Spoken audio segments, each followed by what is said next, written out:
what do you mean, and why would we be talking about this? But one of the things that we are doing, and the reason we're talking about this, is because we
it's an old religious tune. It's "Come Thou Fount of Every Blessing." Do you know it?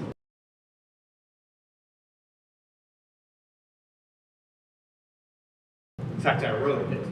And he said this, "And I would give anything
something there about that does not rule your heart, or maybe there's something else that rules it. Jesus put it this way when he was approached by a scribe who was a lawyer back then, and he said, hey, what's the greatest commandment? Jesus responds and says to him, you shall love the Lord your God with all your heart, with all your soul, and with all your mind. This is the great and first commandment. What's Jesus saying? He's saying the exact same thing. He's saying the rules that you follow reveal what rules your heart. Later on, he would say this, if you love me, you keep my commandments. That's an invitation. It's not intimidation. Right? He's going, hey, if you love me, what follows is you'll keep my commandments. He's not inspecting you and going, if you really love me. He's going, no. You got to understand, if I have your heart, I have you. Okay, so if that's what this is, then where is the disconnect? Like, if Israel, in the Old Testament, knew that God did all these great things for them, why in the world would they go after these other idols and do these other things? Well, the Bible says it's not just a disconnect. What we read in Scripture, what Jeremiah says, there's actually discontent in there. In fact, we see this in this next part when it comes to our restless hearts. Our hearts aren't just wayward. They're wayward not just because there's some disconnect. They're wayward because we're discontent with something going on. We're discontent with the lover that we should be in love with. And so here's how this is described. In fact, he says this, again, very creative language that God uses here. Look at your way in the valley. That's where they would have worshipped other gods too. So they're worshiping gods in the valley, they're worshiping on the high hill. Know what you have done. He's like a restless young camel running here and there, a wild donkey used to the wilderness, in her heat, sniffing the wind. Okay? Again, not rated G stuff, but he's like, you know what you're like? You're like an animal in heat. You're restless. I don't know if you own a cat, and that cat is not spayed or neutered. This is your PSA. Not just spaying and neuter your cat. But if that cat is in heat, and you do not want kittens, you keep that cat indoors. Because nature finds a way, as Jurassic Park would remind us, right? God is going, listen, you're restless. You're going to pursue all these other things because you are not at rest in your heart when it comes to your loves. Writing about this, a guy named James K. Smith writes in a book called You Are What You Love. Here's what he says. To be human is to be for something, directed towards something, oriented towards something. To be human is to be on the move, pursuing something, after something. We are like existential sharks. We have to move in order to live. Like the magnetic pole working on the needle of your heart, you live toward what you want. What's he saying? He's saying when it comes to all of us, we don't just do things for no reason. We do things because there's something about it in our heart that pulls us and promises us. What God is saying is the reason you, Israel, is giving themselves to these idols is because they believe those idols can give something to them. You say, well, what in the world would an idol give to you? Well, I think, again, they're actually making carvings out of wood and stone. And you're like, well, we don't do that today, but we certainly do with other things, right? When it comes to an idol, it's just things that we find more significant. Anything in our life that we put more significant than God. And would that be power, or money, or significance, or sex, or whatever it might be, we'll do that. Time and time again. And God says that conversation that happens in our heart actually says a few things. And so when they're giving themselves to idols, here's what God says they're saying. The first one is this. They're saying, shape me. Shape me. Notice he says, thus says the Lord, what wrong did your father find in me that they went far from me and went after worthlessness and became worthless? He's not just dogging on them for going after idols and being like, they're worthless people. He's saying you actually pursued something that was nothing, and now that you have it, you are nothing. He's saying, don't be surprised that when you go to something and say, I want to be like you and love this, that you then are then shaped by it. There's a comical way this goes on, but notice, not only that, he says, who says to a tree, you are my father, and to a stone, you gave me birth. Now, that seems kind of like hyperbole to us, but he's saying when you're going after these things, you're literally saying, you are my origin. You're the one who defines me. And we do the exact same thing too. We chase after things and we say, that job will define me. That relationship will define me. That position will define me. That substance or that experience, that will define me. It's my identity. It's who I am. We go, and God goes, no, you gotta be careful. Because the things that you say shape me to, they actually will begin to shape you. Have you ever seen these? I found this hilarious. People who look like their dogs. I think it's an artist, actually, there's a whole list of these online. You can go, and I don't think it's AI. I think this is actually an artist who set it up and like styled it. So they're going out of their way to make this look this way, right? And the joke is, oh, they love their dog, and they look like their dog, right? See how that works? What God is saying is that's true. In a very real sense, spiritually, that's true. That the things that you love will begin to shape you. Listen, this is why there's stereotypes when it comes to the culture of things that we follow as hobbies. Okay? Talk about stereotypes as far as interests. It's like, hey, why does everyone who loves death metal look that way? Why does everyone who's into punk rock look like that? Why do country fans look like that? Why do Taylor Swift fans look like they're out of their mind? Like, why? Well, it's because what they love. It's like, oh, this person from Kansas and this person from New York City who likes the same music can show up at the same place and they've never seen each other and they're dressed the same. Why? Because they love the same thing. That's what happens with all of us. That's why 1 Timothy puts it this way when he's talking to a New Testament church. He says this, you know this verse even if you grew up in the Bible Belt or in church. For the love of money is the root of all kinds of evil. Now, this doesn't say famously that money is the root of all evil. It says the love of money is the root of all evil. Why? You know this even if you're not a follower of Jesus. When someone gets a lot of money, here's what you think, or you might even say it out loud to somebody else in your life. I hope that money doesn't change them. Why? You're like, oh, because if it grabs their heart, we've seen and we know where that goes. What grabs your heart will form you. Do you see the irony there? They're literally forming these little statues out of rocks and wood. And God goes, you're forming it, but you're not even aware of the fact that it's forming you. That's how it is when it comes to our sin. We chase after other lovers because we're like, I need an identity. I need you to shape me. I need you to form me. I need you to tell me what I'm worth.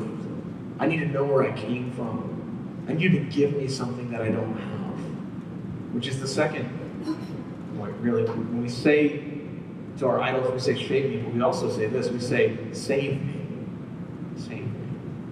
In other words, there's something missing in my life. There's some deficiency. There's something I'm going through, and I need you to rescue me. Notice God even says this. He says, but in the time of their trouble, they say, arise and save us. I'm talking to these stone and wooden idols. But where are your gods that you made for yourself? God's mocking. Oh yeah, where is that God right now in the time of your difficulty? Let them arise if they can save you in your time of trouble. See, we all look to something in our heart and say, that's the thing that will save me. If all else fails, I will run to that. That's what I'm going to hold on to. That's the thing that made me who I am. That's the thing that's going to save me out. It's going to rescue out of my loneliness. It's going to rescue me from my meaningless life. It's going to rescue me from my lostness. It's going to rescue me from my despair. It's going to rescue me from fill in the blank. We all do it. And God goes, it's like calling 911 and getting voicemail. That's disturbing, right? Nobody wants to, you never want to pick up the phone, dial 911 and you hear, all circuits are busy, right? Or, thank you for calling, we're busy helping other customers. You're like, what?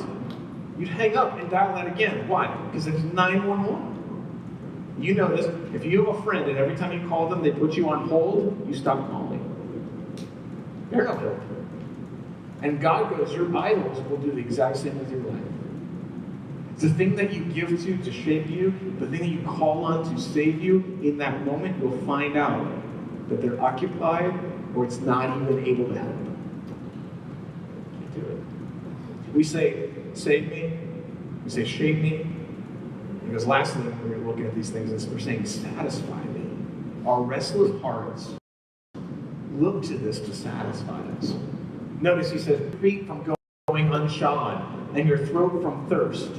But you said it's hopeless, for I have loved foreigners, and after them I will go. What's he saying? The whole language, keep your feet from being unshod. Here's what he's saying. You will continue to chase after that thing until your shoes run out. He's like, if it's up to you, you're just going to chase after it and chase after it and chase after it, thinking it's going to satisfy you, but all it's going to do is wear the shoes right off your feet. So why don't you keep from being shoeless and actually come back to me? And then he goes, you're also going to be really, really thirsty because it'll never satisfy you. He's like, stop going after it, thinking it's going to satisfy you, and all you're going to end up is no shoes and thirsty. That's how it's going to work. You thought thirsty was something our culture made up. You're wrong. It's in the Bible. God done it first. Okay? That's how he uses it. He's like, stop. And then he goes, no. They're like, we're good. We'll just keep doing that. When we chase after our idols, our hearts are saying, I want something that I have not found yet. This will satisfy me. Surely this job position will satisfy me. Surely this relationship will satisfy. Surely this person won't leave me. Surely this person or this thing won't fail me. Surely this thing will give me meaning. We do that time and time and time again. And it shapes us. And we think it'll save us. And we think it'll satisfy us. And God's like, it won't. It won't. Now, here's the hard truth. What's the hard truth? What are we talking about, right? Here's the hard truth. Just like in relationships, so also when it comes to our hearts spiritually, we often don't know what we love until it's lost. You've been in a relationship like that? Right? You're like, oh, I don't know if I feel about this person. Then they're gone, and you're like, oh, I really love that person. I should have told them. Right? That there's whole divisions of movies about that, right? It's in every rom-com. When it's lost, you're like, I really liked it. Right? Same thing happens with our hearts. We will look at other people in our lives and we'll go, they're chasing that thing to shape them, they're chasing that thing to satisfy them, they're chasing that thing to save them, and they won't do it. We'll do that with others, and yet we're really bad about doing that with our own heart. Why? Because when it comes to our own heart, we don't recognize it until it's gone. Let me put it this way. I'm just using this illustration because I think it's something that we can all understand. Okay, so if this is your vice or your issue, I'm not picking on you at all. Okay, if you have 4 people out to dinner and they're drinking wine, and I told you one of them is the alcoholic, how would you tell who's the alcoholic? They all have one glass of wine. Okay, you're like, well, they're all like drinking wine. What's up with that? Like, how am I going to tell? You might think, oh, it's by continuing to pour wine and see what happens. But that's not the way you do it. What do? You take it away. You take it away. It's not like giving more, it's taking it. And what happens in the absence of it. And the same thing is true for you and me. When it comes to the things that we love more than God, it's when they're taken away that we go, oh, that's an idol. Oh, I was attached to that more than I ought to be attached to that. We don't say this. We don't say, oh, I was hoping that job would shape me. Do you know what we say? I don't even know who I am anymore. I have no idea. We don't say, oh man, I was really hoping that relationship would save me. We say, I feel so lost. I feel so lost and alone. We don't say, oh man, I was really hoping that thing, that substance, that was going to go ahead and satisfy me and finally fill that gaping hole in my heart. We don't say that. We say things like, I'm just so empty inside, or I'm just so depressed. I don't see how I could ever be happy again. We don't see it, but if you listen closely enough to your heart, we can hear it. You'll hear it. What is it in your heart that since it's gone away, you're going, I don't really know who I am? What is it in your heart that your heart is going, oh, I don't think we'll ever be happy again? What is it in your heart that you're going, I'm just gonna feel aimless and lost? Chances are, it's something that you loved, and it's something that you might have loved even more than God. That's what he's saying. This is why when it comes to sin and when it comes to the things in our life, look, this is why someone telling you to just let go doesn't work. This is why you've tried to leave it and you can't. It's because it's not just enough to leave something or try to let go of something. What God is trying to get across to his people and to us today is that when it comes to our sin, we can't just leave it, we can't just let go of it. What we need is a new lover. You need a new lover. You need a lover that replaces. You need a lover that can save you. You need a lover that will shape you. You need a lover that can satisfy you. You're like, I don't even know if that one exists on earth. And you'd be right. Because what God would claim is that it's him. Our wayward hearts are wayward because they're restless.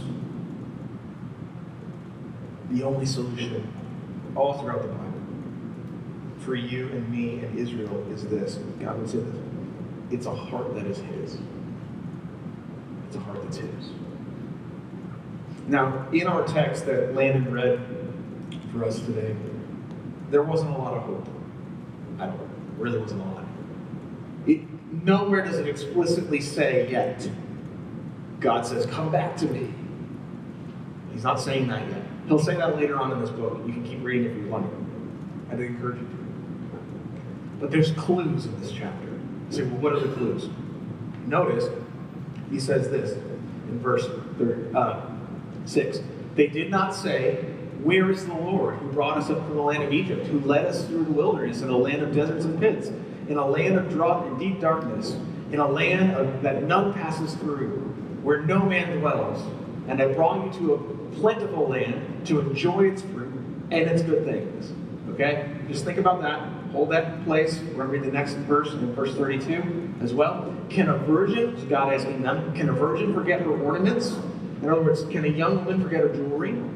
Can a bride her wedding dress? Yet my people have forgotten me days without number. What's happening there? What's he describing? He's saying, there's something here that you need to get a hold of. Have you forgotten me? He's trying to get you to understand this. Think about it this way. I've seen a lot of people go on first dates. And sometimes they might forget where they're going, the directions.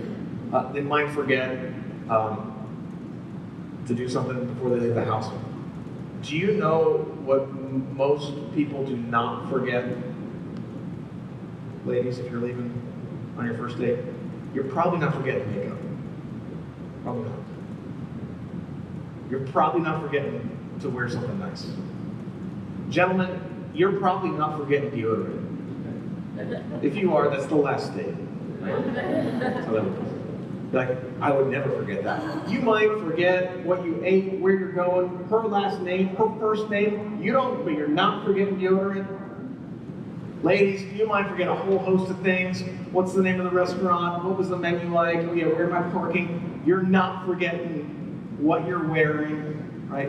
Why? Because when it comes to what makes us beautiful as people, do you know what we do? We don't forget. We don't forget what makes us look beautiful. Especially not when it comes to a relationship. We'll wear those things. That's what God's getting at. He's going, hey, can a young woman forget her jewelry? No, she's not going to forget her jewelry. Can a bride forget her dress? If you forget the dress, we're not walking down the aisle, right? I've never been to a wedding where someone forgot the dress and someone talked to the bride and said, you don't really need that dress. And she's like, you're right, I don't. And walked down the aisle. That's ridiculous. Ridiculous. Why? Because it's the dress. It's what makes me look beautiful. You see what God's saying to them? Have you forgotten that I'm what makes you look beautiful?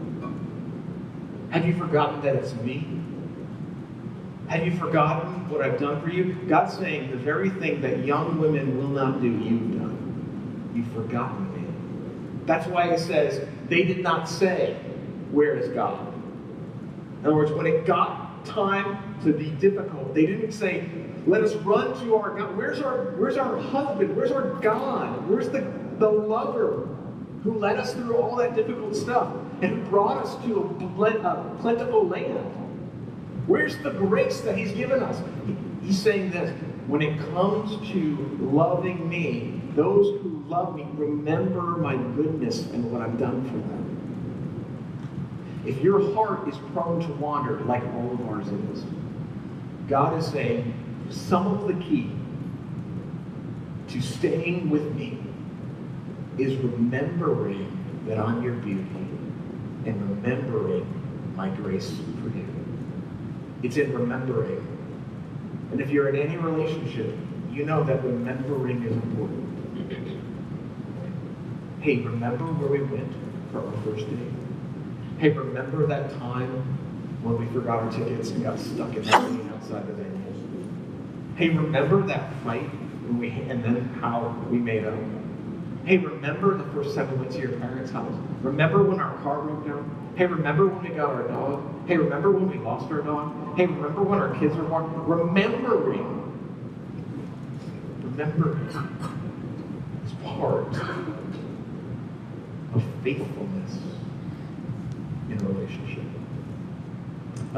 Two illustrations, just real quick, back to back. Some of you were alive for this movie that's on your left. It's not a Disney movie. Someone asked me who my favorite Disney princess was this week. I said Moana because I think that's true. But I also like this movie a lot, and I realize this isn't Disney. Does anyone know who this is? DreamWorks. DreamWorks. What's the name of this lady? It's right there. Just read it. Anastasia, right? Okay. And it's a story about the Romanov family in Russia, and perhaps the princess who somehow doesn't know that she's a princess and was taken when she was really young and might still be alive. Okay? The whole movie is about finding this princess. There's an old grandmother who's alive, still one of the remaining family members, and all throughout the movie, in the early stages, they're bringing her lady after lady who pretends to be the princess because there's money involved, right, and other things, and fame and significance.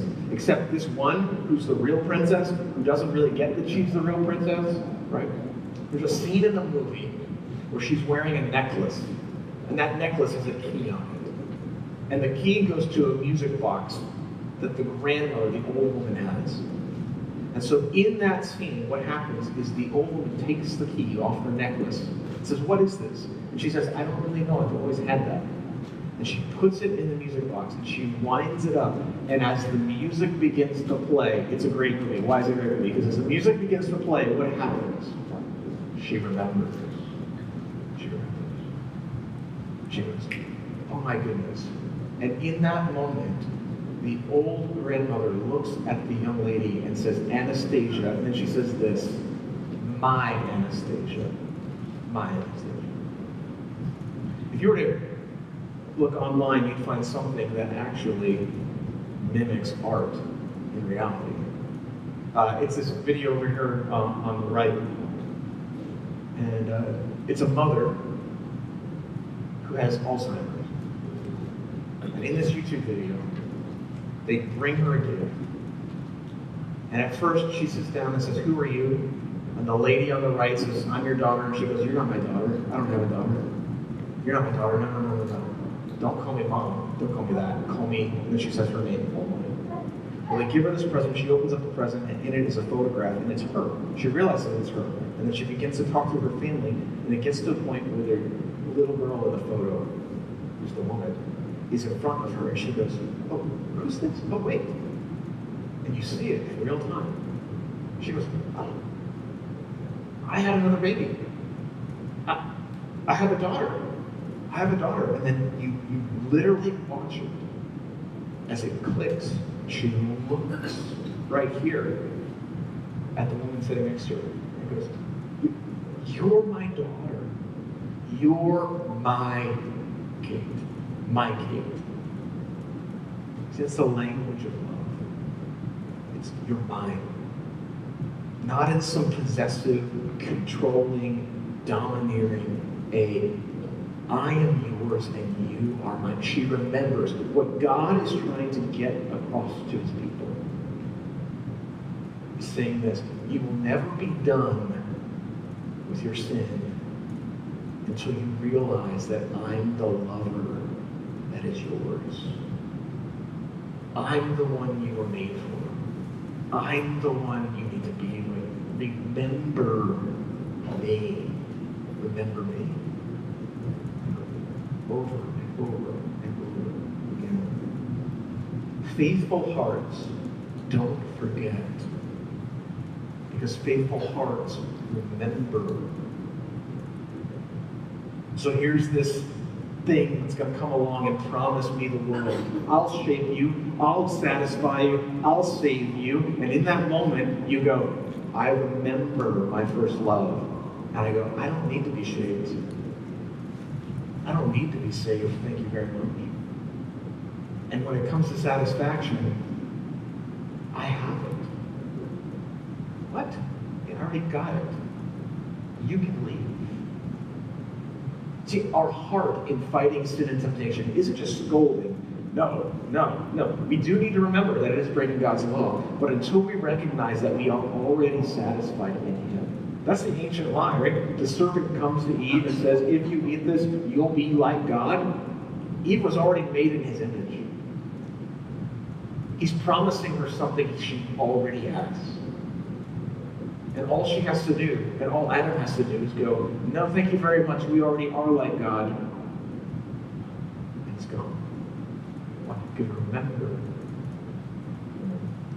This is why in the song, Robert Robinson, I think, gets it right when he wrote Come Thou Fount of Many. When he writes this, Come Thou Fount of Every Blessing, tune my heart to sing thy praise. What's he saying? He's saying we all need hearts that recite and remember and are tuned to the goodness and the beauty of God. Now, as Grace and Lindsay come back up, we're going to sing in a second. And as we do, you may be sitting here and you might be going, it's too late. Like, I'm glad that God thinks about us as a lover, and I understand that sin is a lover I can't quit, but you might be sitting here and you're going, it's too late because I've already forgotten. I've already done that. Time and time and time again, I am so forgetful. That when it comes to what Jesus has done for me on the cross, I've forgotten it. when it comes to his grace and his goodness toward me, I've forgotten it. Every day I try to do better, and I just keep forgetting and forgetting and forgetting and forgetting and forgetting. What hope is there for me? Later on, God is talking to his people, and he mixes metaphors a little bit, but I thought I'd share it because I think it's important. Even though we forget, do you know who doesn't? Him. God does not forget you. In fact, the message of the Bible is he has not forgotten you. He writes this to his people. He says, can a woman forget her nursing child, that she should have no compassion on the son of her womb? Then he says this, even they might forget, but I will not forget. See, the message of the Bible is that even though you may have forgotten God, he has not forgotten you. And even though you might love other things, he loves you. He loves you when you are faithful. He loves you when you are unfaithful. And he sent his son in his faithfulness to bestow his grace upon you.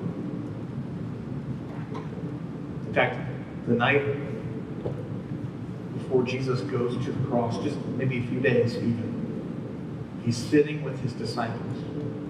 And here's what he says to his disciples, his faithful followers. By the way, one of which will betray him, one of him which will deny him 3 times.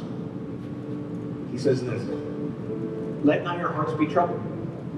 Believe in God. Believe also in me. This is marriage language right here. In my Father's house are many rooms.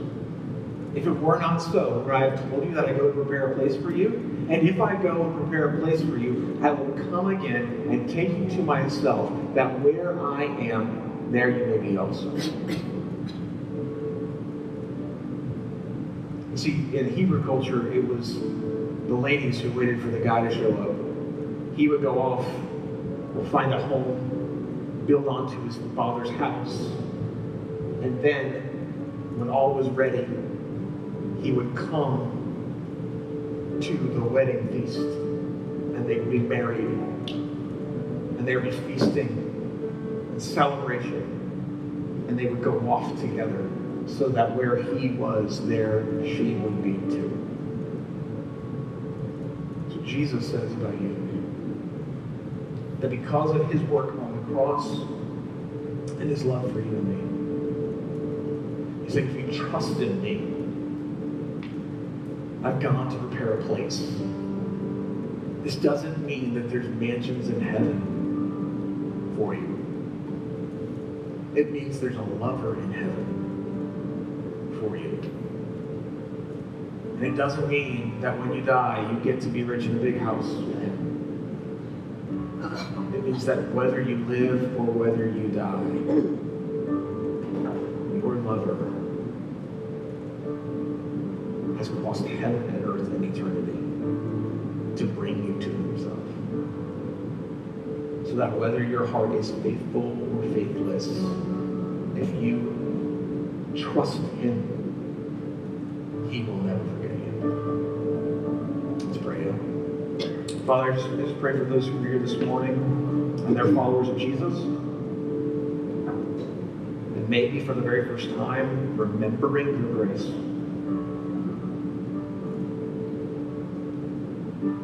I've wandered far away, left you pursuing other loves, and just hearing your heart today or being reminded of the work that you've done for them, how you love them and died for them.